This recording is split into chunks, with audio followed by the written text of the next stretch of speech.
The art of aircraft marshalling is a fundamental part of successfully directing an aircraft to its parking spot at an airport. It is a vital communication link between the pilot and the ground crew and plays a significant role in ensuring the safety of the aircraft, its crew, and passengers. Air marshalling is a system of hand signals used to direct aircraft movement when other means of communication are not available or practical. It is a standard set of gestures that are used internationally and is taught to all aircrew and ground crew. Aircraft marshalling is the process of directing an aircraft from its parking spot to the runway. This is done via a series of hand signals, which are used to communicate with the pilot.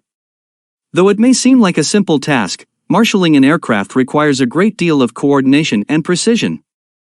There are a few different types of marshalling signals that are used, depending on the situation. For example, some signals are used to indicate when it is safe for the aircraft to move, while others are used to indicate when the aircraft should stop. There are also signals that are used to communicate specific instructions, such as turning or changing speed. Marshalling is a one-on-one visual communication when handling aircraft on the ground, and therefore the radio communications between the aircraft and air traffic control may be supplemented or replaced by this method. A marshaller's standard tools include a reflective safety vest, a helmet with acoustic earmuffs, gloves, and marshalling wands, handheld LED beacons. Because many pilots have restricted views of their aircraft and ground obstacles from the cockpit, marshalling is crucial. Thus, the marshaller safely directs the pilot to the parking place by keeping an eye out for hazards on the ground and ensures that the aircraft does not collide with other aircraft. The process of marshalling is also utilized to get the plane ready to take off. To ensure that the pilots correctly interpret the signs, the marshaller must make confident hand gestures. There are more than a dozen marshalling signals, and communication between the marshaller and the pilot can sometimes get confusing. To make things more confusing, some airports may use slightly different variations on the same signals. Whatever the variation in signals may be, you will either see the marshaller use wands or paddles, or just their arms and hands for directing. In this short comprehensive video guide, we will show you a few aircraft marshalling signals and their meanings. It is important to note that signals are also used from the pilot of an aircraft to a signalman. Here we will only see signals from the signalman to the aircraft.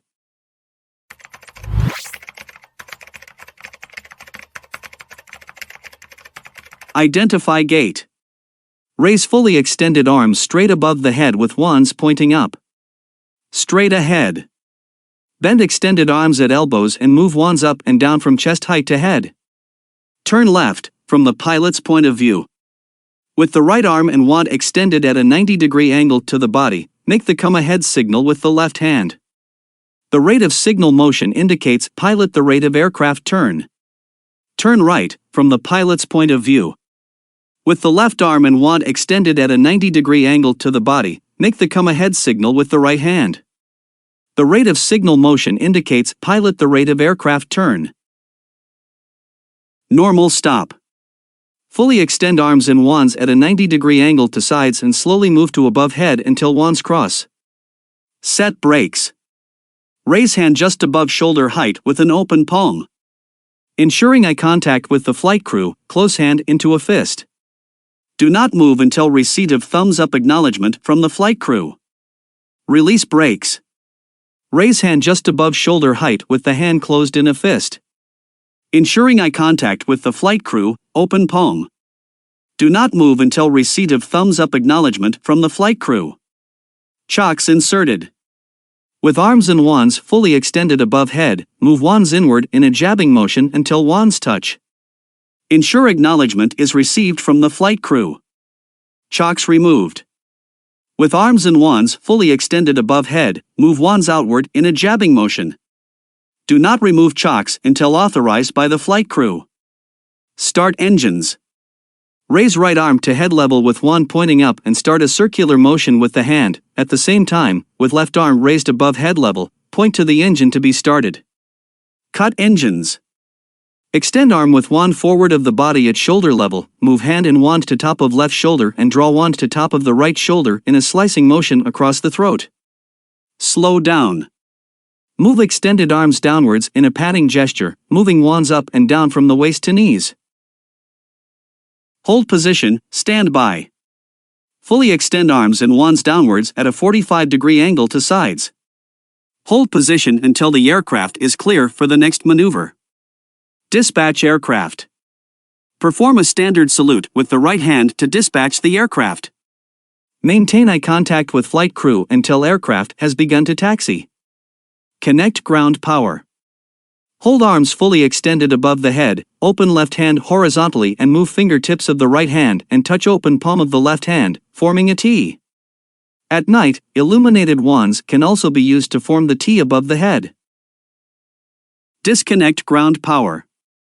Hold arms fully extended above the head with fingertips of the right hand touching the open horizontal palm of the left hand, forming a T, then move right hand away from the left.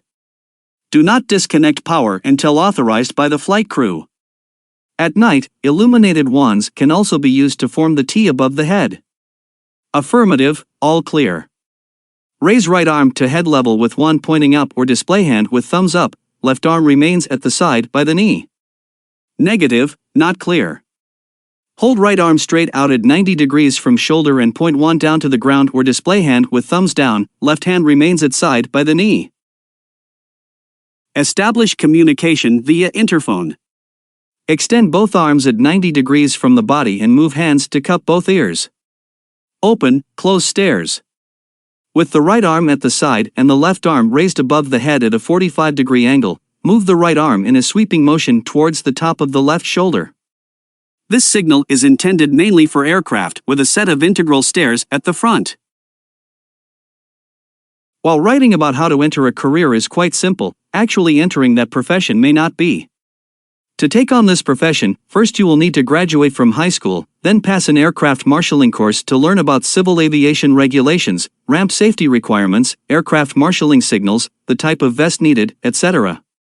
Additionally, you would need to work with a group in general aviation services to become familiar with the aviation division. You would gain more expertise in the field of aviation and aircraft marshaling. Other technological abilities, including the ability to operate a radio or operate follow-me cars, may be required. Some key points to note. The signalman will be responsible for providing standard marshaling signals to aircraft in a clear and precise manner using the signals prescribed by the ICAO to the Convention on International Civil Aviation. No person will guide an aircraft unless trained, qualified and authorized by the CAA-approved organization to carry out the functions of a signalman. The signalman must wear a distinctive fluorescent identification vest to allow the flight crew to identify that he or she is the person responsible for the marshaling operation. Daylight fluorescent-colored wands, table tennis bats or gloves must be used for all signaling by all participating ground staff during daylight hours. Illuminated wands must be used at night or in low visibility. You must be excellent at your profession, be highly familiar with hand signals, and regard the job as having significant potential before you can start. It's now or never to become an aircraft marshal.